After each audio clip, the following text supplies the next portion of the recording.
বাংলাদেশ জামায়াতে ইসলাম যেনতেন নির্বাচন চায় না। NSN report. ফ্যাসিবাদের বিরুদ্ধে প্রতিরোধ গড়ে তোলার আহ্বান জানিয়ে শফিকুর রহমান বলেন, নতুন পুরাতন বুঝি না, আগামীতে যে কোনো ফ্যাসিবাদের বিরুদ্ধে কঠোর প্রতিরোধ গড়ে তুলতে হবে। সবাইকে আগামীর লড়াইয়ের জন্য প্রস্তুত থাকতে হবে। সে লড়াইয়ে কোরআনের বুকে নিয়ে আমরাই জিতব ইনশাল্লাহ।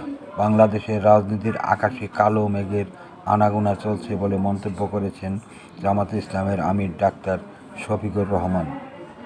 শনিবার 5 জুলাই ফেনীতে একটি সম্মেলনে যাওয়ার পথে কুমিল্লার পদুয়ার বাজার বিশ্ব রোড এলাকার পথসভা প্রধান অতিথির বক্তব্যে তিনি একথা বলেন।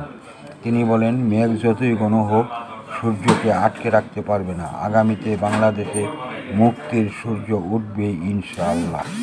এর আগে জামাতের আমির কুমিল্লার দাউদকান্দি, চান্দিনা, আলেখারচর বিশ্ব রোড পথসভায় বক্তব্য দেন। জামায়াতের আমির বলেছেন, যে যুবকেরা রক্ত দিয়ে, জীবন দিয়ে বাংলাদেশকে আমাদের কাছে আমানত হিসেবে রেখে গিয়েছে, আমরা সেই রক্তের সঙ্গে কাউকে বেইমানি করতে দেব না। তাদের রক্তের পবিত্র মূল্য আমরা পরিশোধ করতে চাই। এ ধরনের রক্ত যেন বারবার দিতে না হয়।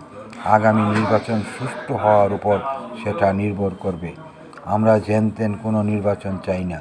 তিনি আরও বলেন, বাংলাদেশের বিভিন্ন স্থানে ইদানিং আমরা রাজনীতির নামে বিভিন্ন অপকর্ম লক্ষ্য করছি।